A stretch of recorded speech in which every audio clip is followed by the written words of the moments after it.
किसान भाइयों, बहुत सी जगह पे धान की फसल है जो वो लगभग 1 महीने से ऊपर की हो चुकी है और कई जगह पे तो हमारे जो किसान भाई है वो कारटैप डाल रहे हैं। 40 दिनों से ऊपर की हो चुकी है धान की फसल। और कई जगह पे ऐसा है कि जो अगेती बिजाई थी, जहाँ पे पनेरी जल्दी तैयार हो गई थी, रोपाई कर दी थी टाइम से, तो वहाँ पे स्प्रे लायक भी हो चुकी है, यानी कि गर्भावस्था में है। और आपको बता दें किसान भाइयों कि जहाँ जहाँ पे ज़्यादा बारिश हुई है अब की साल, और किसान भाइयों हमेशा हमारे माइंड में, हमारे दिमाग में एक सवाल रहता है कि हम धान की फसल के अंदर पहला स्प्रे कौन सा करें, किन किन प्रोडक्टों का स्प्रे करें, जिससे कि एक बार में हमारे बीमारी कोई भी हो हमारी फसल के अंदर धान की, और कीट एक बार में हमारे कंट्रोल हो जाए। देखिए, इस वीडियो के अंदर मैं आपको बताने वाला हूँ कि पूरी डिटेल से जानकारी आप लोगों को देने वाला हूँ इस वीडियो के अंदर, कि आप किस तरीके से ये चयन कर सकते हैं कि हम कौन कौन से प्रोडक्ट का इस्तेमाल करें और किस प्रोडक्ट का इस्तेमाल करने के बाद हमें क्या इसका फ़ायदा होगा। आपको एक बात बताते हैं किसान भाइयों, सबसे पहले कि देखिए, जहाँ जहाँ पे बारिश ज़्यादा हुई है और धान की जो फसल है वो 50 दिन से ऊपर की हो चुकी है, तो एक बार देखना ज़रूरी है कि आप अपनी धान की फसल के अंदर अगर देखेंगे, अगर पत्तों के ऊपर देखेंगे तो इस तरह के आप ये साइन देख पा रहे हैं। तो ये होता है पत्तों वाला ब्लास्ट, जिसको बोलते हैं हमारी भाषा में, जिसको पत्तों वाला ब्लास्ट बोलते हैं, जिसको लीफ ब्लास्ट बोलते हैं। और किसान भाइयों, जैसे कि शीत ब्लाइट का प्रकोप भी वहाँ पे ज़्यादा देखने को मिल सकता है जहाँ जहाँ पे बारिश ज़्यादा हुई है। उसका भी एक कारण है कि वातावरण में नमी के कारण, या फिर जैसे कि ज़मीन के अंदर ज़्यादा नमी होने के कारण शीत ब्लाइट का जो प्रकोप है वो ज़्यादा देखने को मिल सकता है। तो इसलिए आप लोगों को सचेत रहने की ज़रूरत है, अपने फसल का ध्यान रखें। अगर आपको कोई भी ऐसी चीज़ लगती है कि हमारे खेत के अंदर कुछ बदलाव आ रहे हैं हमारी धान की फसल के अंदर, या तो उसके अंदर, अब जैसे कि मैंने आपको दिखाई, ये फ़ोटो आप दोबारा से देख सकते हैं कि जैसे ब्लास्ट, जिसको लीफ ब्लास्ट बोलते हैं, स्टार्टिंग में धब्बे धब्बे से होते हैं पत्तों के ऊपर, और शीत ब्लास्ट होता है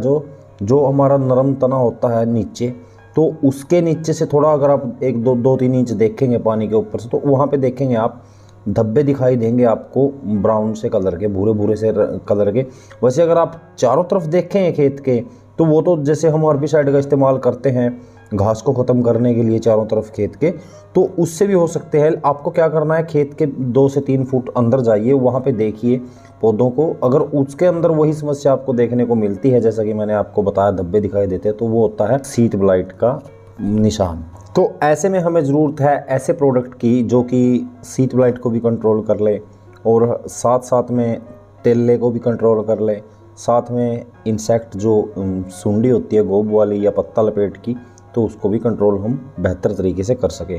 तो यही सब जानकारी इस वीडियो के अंदर मिलने वाली है। लेकिन उससे पहले आप लोगों से एक रिक्वेस्ट मैं करना चाहता हूं कि वीडियो को भी से लाइक कर दीजिए, और चैनल पर अगर आप पहली बार आए हैं तो चैनल को कर लीजिए सब्सक्राइब, खेती से जुड़ी इसी तरह की जानकारी पाने के लिए, और पास वाली घंटी को दबा लीजिए ताकि नई जानकारी आने पर आप लोगों को पता लग जाए। तो नमस्कार किसान भाइयों, मैं आपका दोस्त राम मेहर और स्वागत करता हूं आपका नई वीडियो में। किसान साथियों, इस वीडियो के अंदर हम बात कर रहे हैं कि धान की फसल के अंदर हम पहला स्प्रे कौन सा करें। देखिए, मैं आपको सभी सिचुएशन इस वीडियो के अंदर बताऊंगा, तो आप लोग उस हिसाब से स्प्रे कर सकते हैं धान की फसल के अंदर पहला। देखिए, पहली बात आती है किसान भाइयों, नंबर 1 सिचुएशन आती है कि जहाँ पे ज़्यादा बारिश हुई है, मैंने पहले भी जिक्र किया, जहाँ पे ज़्यादा बारिश हुई है और खेत के अंदर पानी अब तक खड़ा है, तो वहाँ पे देखेंगे आप तो शीत ब्लाइट का प्रकोप आपको देखने को मिलेगा, जैसे कि आप इस फोटो के अंदर देख सकते हैं, इस पिक के अंदर देख सकते हैं। तो उसके अंदर शीत ब्लाइट का प्रकोप देखने को मिलेगा, तो वहाँ पे आपको अभी से स्प्रे निकालने की ज़रूरत है। और दूसरी सिचुएशन क्या है किसान भाइयों, कि कई किसान भाई होते हैं, ऐसे होते हैं कि वो सोचते हैं कि हमारी फसल के अंदर बीमारी है नहीं है तो हम अभी स्प्रे नहीं करेंगे। लेकिन आपको ध्यान से देखना है कि बीमारी या कोई कीट आपकी फसल के अंदर ना हो। जब आपकी धान की फसल 60 दिनों से लेकर 65 दिनों की अगर हो चुकी है, तो उसके अंदर आपको स्प्रे निकालने की ज़रूरत है। बात करें, देखिए, तीसरी सिचुएशन ये आती है किसान भाइयों कि हमारे बहुत से किसान भाई क्या होते हैं कि जैसे कि उन्होंने कारटैप का इस्तेमाल कर लिया धान की फसल के अंदर, और उससे 5-7 दिन बाद स्प्रे निकालते हैं, वो स्प्रे करते हैं, तो उसके अंदर भी वो सुंडी के लिए स्प्रे के रूप में इस्तेमाल करते हैं दवाइयों का। तो ऐसा मत कीजिए। अगर आपने कारटैप का इस्तेमाल 5 से 7 दिन या 10 दिन हो चुके हैं, तो उसके अंदर पहला जो स्प्रे आप लोग कर रहे हैं, तो सुंडी के लिए या गोब के कीड़े या पत्ता लपेट के लिए तो आप लोग पहले कारटैप का इस्तेमाल कर चुके हैं, कम से कम भी ज़्यादा नहीं तो 25 दिनों तक का परिणाम तो देती है धान की फसल के अंदर कारटैप भी। तो आप लोग उसके अंदर इंसेक्टिसाइड के रूप में जो सुंडी होती है, गोबर कीड़ा या पत्ता लपेट, उसके लिए कोई दवा का छिड़काव करने की आप लोगों को ज़रूरत नहीं है, पैसा खर्च करने की ज़रूरत नहीं है। और अगर आप लोगों ने कारटैप का इस्तेमाल नहीं किया है, आपको लगता है कि हम अपने खेत के अंदर स्प्रे निकालने जा रहे हैं, इसके अंदर बीमारी आ चुकी है, तब आपको कारटैप का इस्तेमाल करने की ज़रूरत नहीं है। क्योंकि देखिए, जैसे कि 50 से 60 दिनों के अंदर दाना निकलता नहीं है धान की फसल का, गर्भावस्था में होती है, तो उस टाइम पे आप लोग कारटैप हाइड्रोक्लोराइड जो 50 उसमें आती है, 50 SP आती है, जो पाउडर फॉर्म में आती है, तो उसका इस्तेमाल कर सकते हैं आप। कारटैप नीचे डालने के बजाय स्प्रे के रूप में इस्तेमाल कर सकते हैं। दूसरी बात आती है किसान भाइयों, जैसे कि देखिए ये खेत आप लोग देख रहे हैं, तो इसके अंदर आप लोग देखेंगे कि शीत ब्लाइट का प्रकोप आ चुका है। तो इसके अंदर हैवी टेक्निकल की ज़रूरत पड़ेगी, जैसे कि बायर की नेटिव आती है या फिर धानुका की लस्टर आती है। तो इन प्रोडक्ट में से आप लोग इसका इस्तेमाल कर सकते हैं फंगीसाइड के रूप में, शीत ब्लास्ट और लीफ ब्लास्ट के कंट्रोल के लिए। दूसरी बात आती है, जैसे कि मैंने आपको उसके बारे में बताया, कारटैप के बारे में, सुंडी के बारे में। अब बात आती है तेला और चेप्पा, कई जगह में माहू बोल देते हैं। माहू, तेला, चेप्पा के लिए आप लोग कौन सा प्रोडक्ट इस्तेमाल करें? माहू, तेले, चेप्पे के लिए आप लोग फ़िलहाल, अगर आपके खेत के अंदर कोई ऐसा आपको इंसेक्ट दिखाई नहीं दे रहा है कि हमारे खेत के अंदर कोई तेला चेप्पा, सिंपल आप थायोमेथोक्साम जो लिक्विड फॉर्म में आती है FS फॉर्मुलेशन में, तो उसका इस्तेमाल कर सकते हैं अपनी धान की फसल के अंदर। अब जैसे मैंने आपको बताया कि शीत ब्लाइट का प्रकोप ज़्यादा है और बाकी इंसेक्ट आपके खेत के अंदर देखने को नहीं मिल रहे हैं, तो आप लोग ये नॉर्मल निकाल सकते हैं, जैसे कि थायोमेथोक्साम तेले चेप्पे के लिए। और उसके अंदर अगर आपने कारटैप डाली है तो सुंडी के लिए मिलाने की कोई ज़रूरत नहीं है। ब्लास्ट के लिए हैवी टेक्निकल यूज़ करने की ज़रूरत है आप लोगों को। इस जैसे कि मैंने आपको बताया, बायर की नेटिव या धानुका की लस्टर हो गई है, या फिर सिजेंटा की अमिस्टार टॉप हो गई है। अब बात आती है कि आपकी फसल के अंदर, आपकी फसल जो 60 से 65 दिनों की हो चुकी है, बिल्कुल स्वस्थ है वो, उसके अंदर कोई तेला चेप्पा नहीं है, उसके अंदर कोई सुंडी का प्रकोप नहीं है, उसके अंदर कोई ब्लास्ट का प्रकोप नहीं है, तो आप लोग सिंपल बताता हूँ आपको, सस्ते भी पड़ते हैं, जैसे कि अदामा की कस्टोडिया हो गई, उसके बाद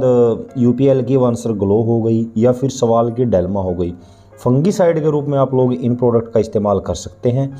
और किसान भाइयों, इंसेक्ट के रूप में आप लोग सिंपल इमामेक्टिन का इस्तेमाल कर सकते हैं उस टाइम पे जिस टाइम पे आपके खेत के अंदर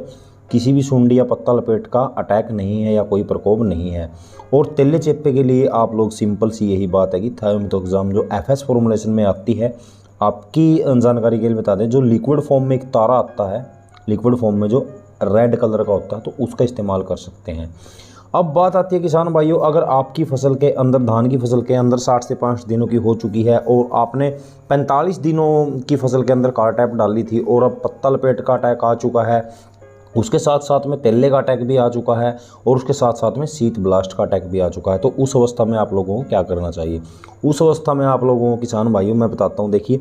तेले चेप्पे माहू के लिए आप लोग अगर आ चुके हैं तो उसके लिए आप डाउ या ड्यू पॉइंट की पैक्सालोन का इस्तेमाल कर सकते हैं। काफ़ी अच्छे परिणाम तेले माहू चेप्पे के ऊपर इसके देखने को मिलते हैं और पूरी डिटेल से पैक्सालोन के बारे में वीडियो चैनल के ऊपर है, अगर आप लोग देखना चाहते हैं और डिस्क्रिप्शन में मैं लिंक डाल दूंगा तो आप लोग जाके देख सकते हैं। और दूसरी बात आती है किसान भाइयों, पत्ता लपेट या गोब का कीड़ा, जैसे कि पत्ता लपेट का अटैक आ चुका है, तो उसके लिए आपको क्या करना, कोराजन, क्लोरेंट्रानिलीप्रोल कोराजन या फिर सिजेंटा की एम्प्लीगो का इस्तेमाल आप लोग कर सकते हैं उस सिचुएशन में। शीत ब्लास्ट के लिए जैसे कि मैंने बताया, हैवी अगर आपके खेत के अंदर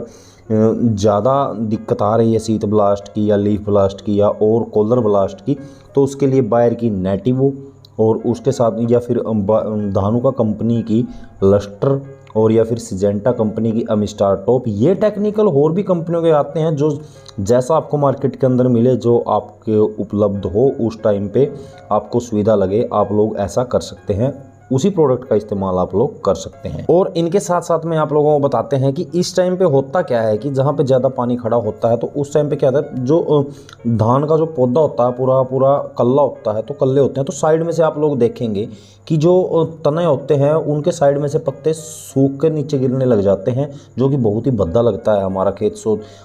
हमारे मन में यह ख्याल आता है कि हमारी जो धान की फसल है वो सूख रही है। उस सिचुएशन में आप जो भी स्प्रे निकाल रहे हैं, पहला जैसे कि मैंने आपको बताया सिचुएशन के हिसाब से, तो उस टाइम पे